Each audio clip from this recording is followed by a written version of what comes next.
everyone. This is Gear Show here. This What If is actually coming out later on in the night, around 10:30. I'm recording this around 10:30 at night. Now, the reason that this is coming out so late is because this is going to be part one to a new What If. You guys have read the title and actually figured that out.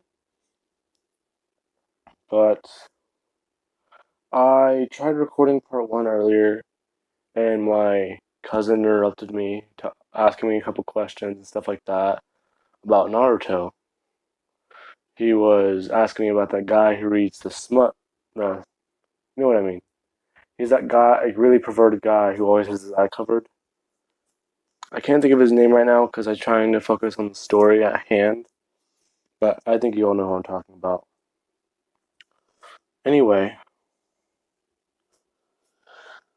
this what if took quite a lot of thinking and math to figure out the proper area to do this with. So, Deku is gonna be. I would have started this at the end of middle school, but let's say this is before the end of middle school. So, let's say this is the first year of his middle school, because I think you only do 2 years. Now, this would all start off. Deku and Bakugo are still in the same class, but we'll come back to that in a minute. Now, Izuku Midoriya was born, and he was born without a quirk. Now, that's going to be the first what if I'm doing where I don't give Deku a quirk. But he doesn't manifest a quirk either. So he will grow up his whole life thinking he is quirkless. Now, another thing that's going on in this what if, Deku would introduce himself to the class, and he would state that he doesn't have a quirk. And then it would be Bakugo's turn. And then Bakugo, he would say that his name is Bakugo Katsuki, and he is also quirkless. Yes, Bakugo doesn't have a quirk in this one. Now, because of that, Deku and Bakugo are actually, they're good friends.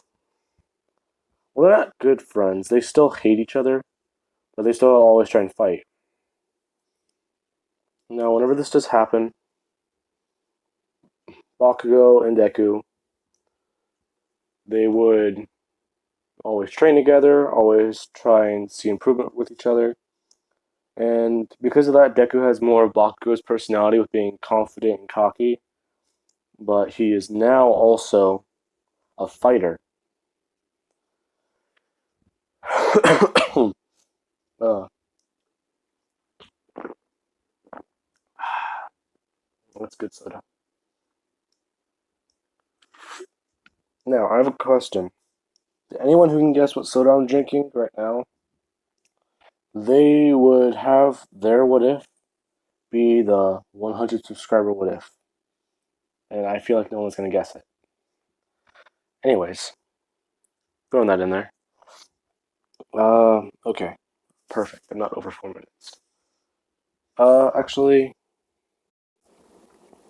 okay, I love how I just tried to look up the name of the Grim Reaper in that anime, but I could not find it.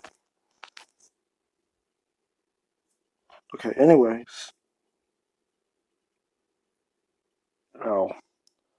After that, Deku and Bakugo are actually good friends, and they would actually be known as the two quirkless guys who are always beating up everyone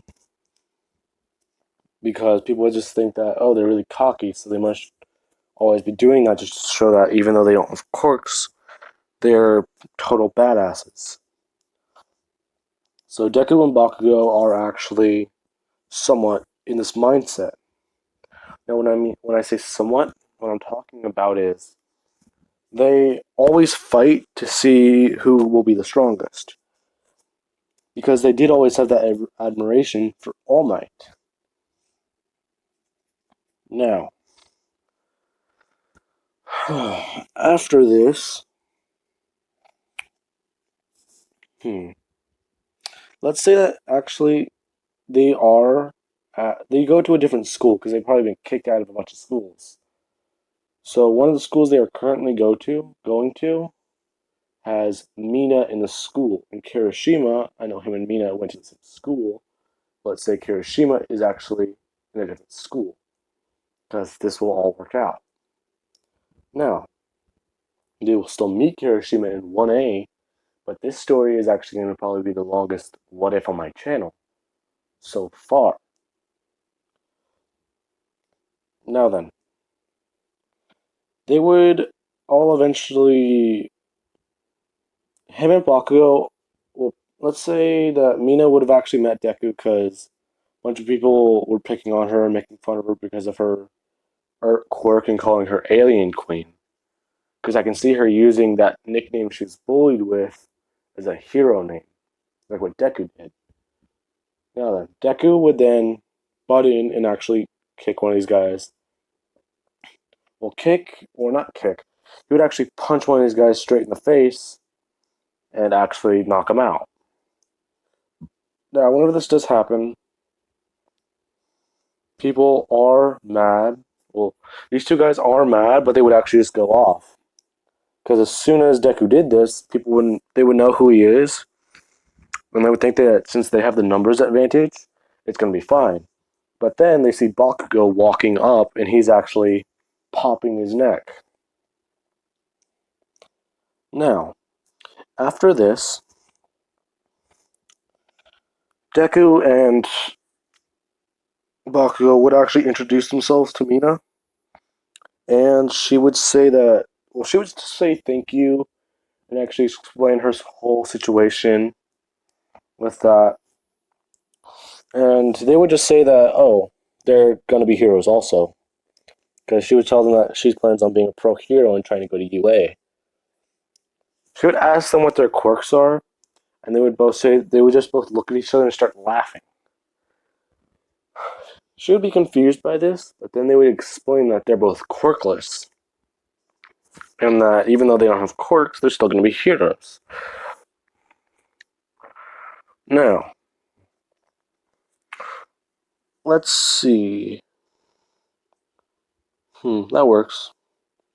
Let's skip to about a month later. Bakugo and Deku, they're actually both on the rooftop actually sparring. Because come on, they skipped class one day. They skipped class one day. It's something I could see these two doing. It's something Yusuke does. He always chills out and takes naps on the roof. But this time, he has a friend with him who has the exact same mentality. Now, hmm, yeah, that works. Let's say that these two, they both like took off their school uniform, like just the top, so they're going. Well, they take off like the top and their shirts, and actually like put on tank tops because they would have them in their backpacks. Now then, they would both be up on the roof, they're actually sparring, and they're actually learning a form of combat. Well, it's like they're learning boxing, let's say. So these two are both fighting each other and doing all that. And Mina would actually come up to the roof and she would scold these two on how do they expect to be heroes if they won't even attend class and get good grades. Deku would laugh at her and say that it's all fine because they just missed one day. So that's not going to make that big of a difference. Now, after this, the whole scolding thing would go on with a bunch of girls actually asking Mina why she even bothers. And she would say that those two guys actually have helped her out a lot in the past, and she wants to be a hero. They didn't insult her; they actually encouraged her. And the guy with green hair, Midoriya, he actually has said that quirks don't matter. And a lot of girls would be surprised at this, but they wouldn't really see it as something high from someone who doesn't have one. So she'd have to try and defend them with a bunch of people, and yeah, you know what I mean. Now, this is the part where it gets the My Hero Academia timeline turns somewhat into the hakusho timeline. And what I mean by that is Deku and Mina are both Deku and Bakugo are both walking home, and they would actually see a kid kicking a ball. Now, after this, Deku would have actually stopped the ball from going on the road and told the kid that he needs to calm down with that and to stop playing it by the road because it's very dangerous. So he would hand the ball back over to the kid, and as soon as Deku hands the ball over to the kid, there's an explosion down the street. Now, as soon as the explosion happens, well, it's not down the street. They were passing by a park. They were passing by a mall center, and this is when the explosion happened.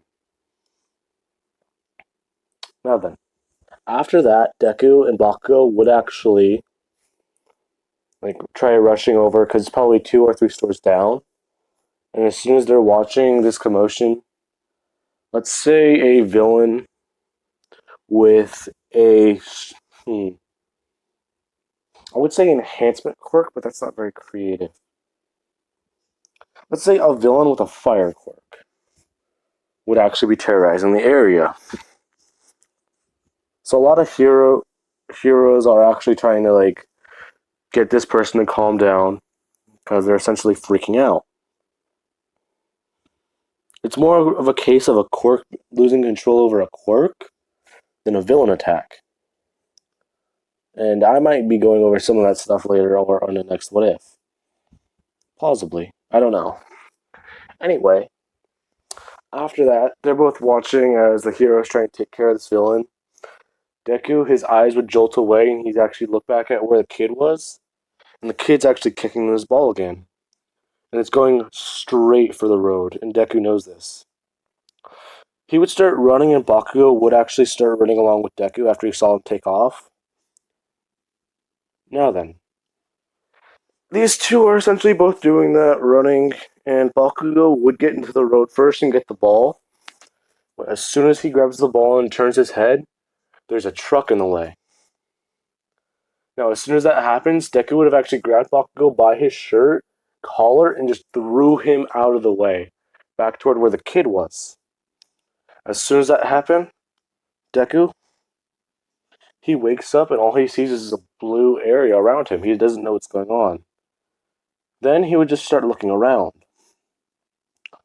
And then a cloud would pass by him. And he would get very, very confused. So then he would be looking around, and actually he would think that he may have awakened a quirk.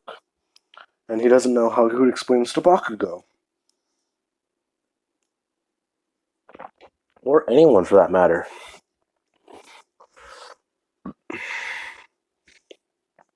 But anyway,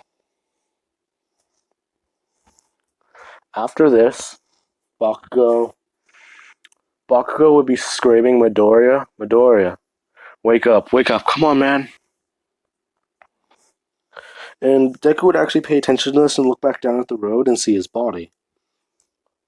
And this is not something that you would want anyone seeing.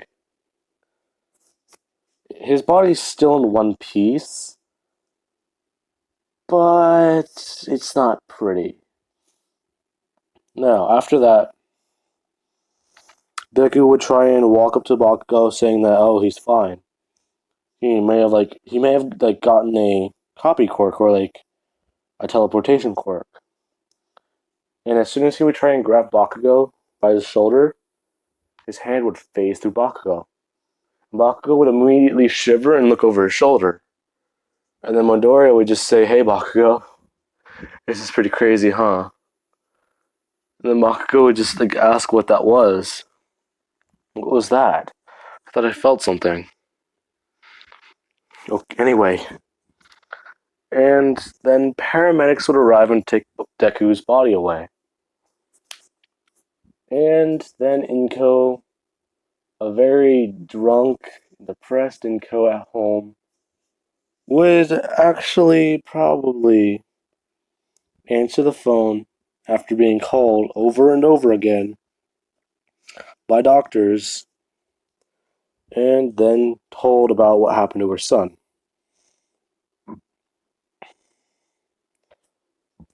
Okay, now then. After that, Bakugo, he would actually not be in the ambulance with Deku's body because they wouldn't allow him to go. So Bakugo would just be like trying to chase after it, trying to catch up, but eventually get to the point where he cannot follow it anymore because it would have actually gone onto a highway, and heroes keep trying to stop Bakugo from walking into the straight onto the highway because he's just nearly at the verge of like passing out from just running 5 miles straight chasing after an ambulance. So after that, Deku would then try flying around the city, actually like questioning what's going on, and he's flying around and he's trying to like land, but as soon as he would try getting very close to the ground, he thinks he's about to smash the building. He would throw his arms up in front of him and actually just go straight through it. Now, he eventually would catch up to Bakugo and the ambulance, but afterwards, let's see. Let's say a couple hours have passed after Deku has been trying to process all this, and he's just wondering when he'll get back to his body. Because that hit that he took should have left him in more pieces. Now, this is actually whenever the Grim Reaper would show up for Deku. And then she would introduce herself as Botan. Deku would be really confused, asking if she's a hero. Botan would tell Deku, no, she's not a hero. And then Deku would say, wait, you can actually see me and understand me? Oh, thank God. Do you mind explaining to me what the hell is going on? Oh, now then, Botan would then tell Deku that he needs to calm down. And that the long, the long, the short story is, you're dead. Deku would be shocked at hearing this and just say that, can you give me, like, is that supposed to be good news or bad news? Then she would still tell Deku that, actually, that's the bad news. The good news is, you weren't supposed to die. Now, this would just confuse Deku and actually piss him off more. He would then ask her what she means by that. She would then say that the truck that actually was heading for Bakugo, it actually would have hit its brakes. Well, it was supposed to hit its brakes and actually stop in front of Bakugo. If not, just like hit him and break his arm. Now, Deku, I almost said Goku. Whenever Deku actually ran into the road, whenever they ran into the road, the truck was supposed to swerve. But because of the way, whenever Deku threw Bakugo out of the way, he didn't have enough time to actually run out of the road himself. So he actually got his spine crushed by the truck. Deku would then kind of feel stupid, but he would then ask, what does that mean for him then? She would then say that, well, she doesn't really know. Cases like this are very rare. And she is going to have to take him. Well, she is going to have to take him to her boss to figure that all out. Now, Botan will then take Deku. She would actually get Deku on her broom. Well, her paddle, actually, not broom. She's not a witch. Okay, I'm actually going to have to rewatch the anime. I've actually been, like, scavenging pieces out of my memory should we put this all together? And I've actually had to look up Botan's name. So yeah, I'm gonna have to do that. I am barely gonna have any time tomorrow to make anything. Okay, tomorrow I might actually be uploading late. I have to wake up early and actually help my mom again. So by the time I would get done, I could probably record one video, edit it, and get it uploaded. Because after I help my mom for after 5 hours, I have to go to work, and actually work 8 hours. They fixed my time. They fixed my time. Okay, I probably should have said that at the end of the video. Ugh. Okay. After this, Deku would actually meet Junior. Anyway, that's where I'm going to be leaving this part off of. I'm going to be looking up more of this info I need to actually make this series. Now, like I did say, somewhere around the middle, if anyone can figure out what kind of beverage I'm drinking, what kind of soda I'm drinking, their what if will actually be the 100 subscriber special. Because I actually hit over 60 subscribers. And my videos are actually averaging, well, part ones on my channel, like part one of bone manipulation has already hit over 200 views. So has my collab with Katsume. Did he did he ever upload part two? Crap, I'm gonna have to look on YouTube. And part one of Hakai have all reached over 200 views. Anyways, so yeah, whoever is lucky enough to guess the soda will actually get to choose the what if for that day. Now, I hope you guys have enjoyed the video, and I'm going to be using my free time tonight to actually look up as much information as I can for the one video I'm going to be recording tomorrow. Because, actually, no, I can probably record two. Yeah, I can probably record two. One before I have to actually get dressed and leave, and another after I come home and shower. Alright, that's all that. I got it all figured out.